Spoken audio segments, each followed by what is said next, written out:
Hello and welcome to part 13 of Learn to Embroider with Winnie the Pooh and Friends. In this tutorial we will be starting on the Tigger on an Autumn Day square, where you will learn a new stitch, the berry stitch, to add some autumnal leaves to the tree, on the ground and a few falling from the branches.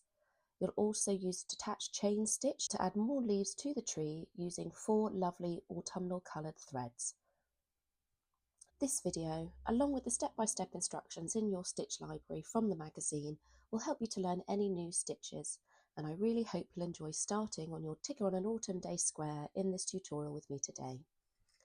For today's stitches, we are going to need the following items: the Tigger on an Autumn Day square, threads number 137, which is a corn yellow, 196, which is dark honey, 235, which is warm olive green, and 236, which is a beige brown. Plus you'll need your embroidery needle, your embroidery scissors and your embroidery hoop. To start with, we will use 4 strands of thread number 137, the corn yellow, to create some of the yellow coloured little leaf shapes on the tree in the Tigger on an Autumn Day square using berry stitch. The berry stitch is a charming embroidery technique known for its small, rounded, raised appearance that resembles a plump berry. Step 1.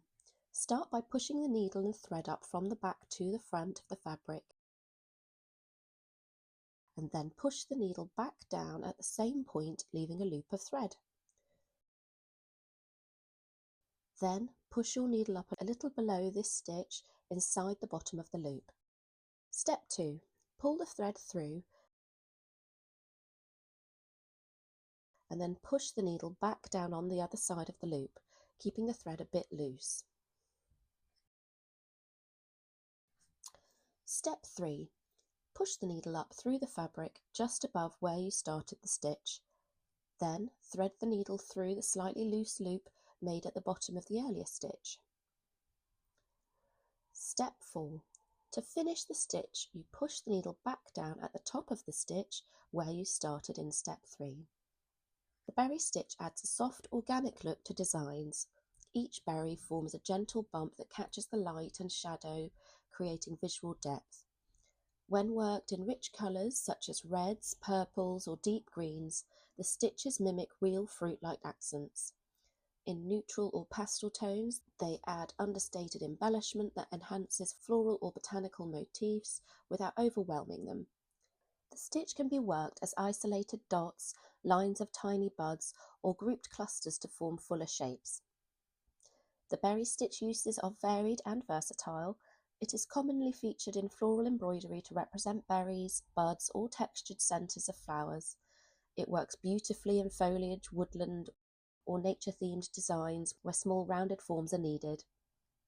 Beyond botanicals, it is also used in decorative borders, scattered accents on clothings, or as a filler stitch to add dimension to broader compositions. Because it stands slightly proud of the fabric, the berry stitch is ideal for enhancing areas where a raised detail can provide contrast or visual interest.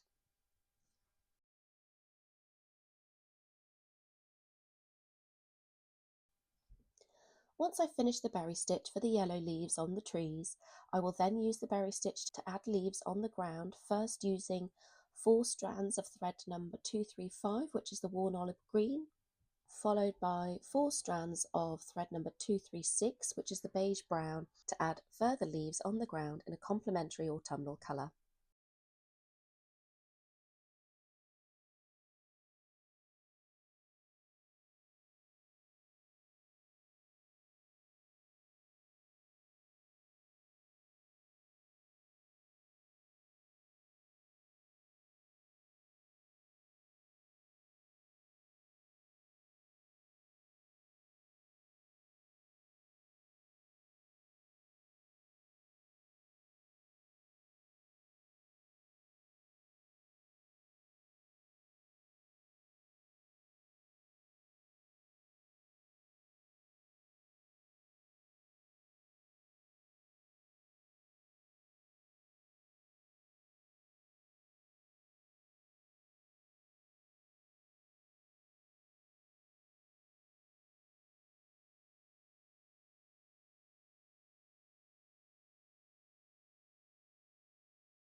I will then add in small leaf details to the trees using detached chain stitch, which we learnt in video 3, or you can refer to your stitch library stitch number 4 from the magazine.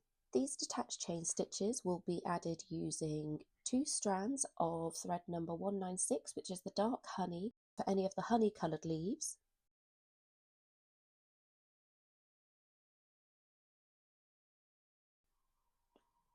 Also using 2 strands of thread number 236, which is the beige brown, for the smaller brown leaves.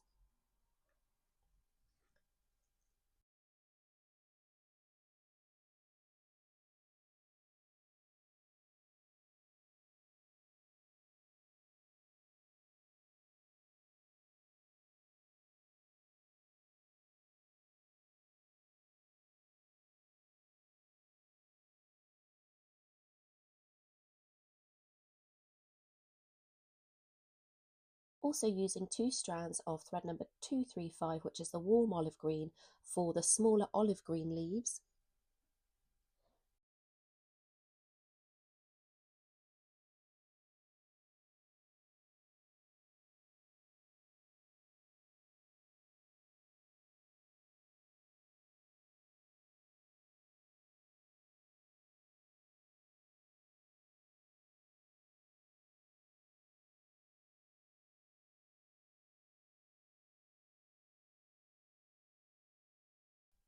And finally by using 2 strands of thread number 137, which is the corn yellow, for any of the smaller yellow coloured leaves on the trees.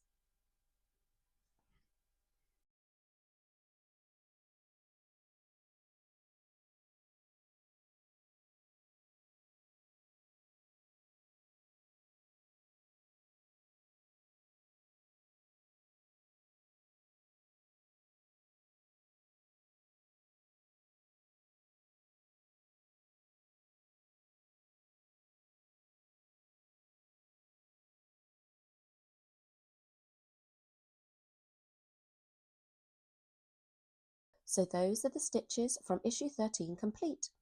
I really hope you've enjoyed continuing to make your Winnie the Pooh quilt with me today, and I hope you'll join me in the next tutorial where you'll add some green grass details using 2 new stitches, the couching and the thorn stitch.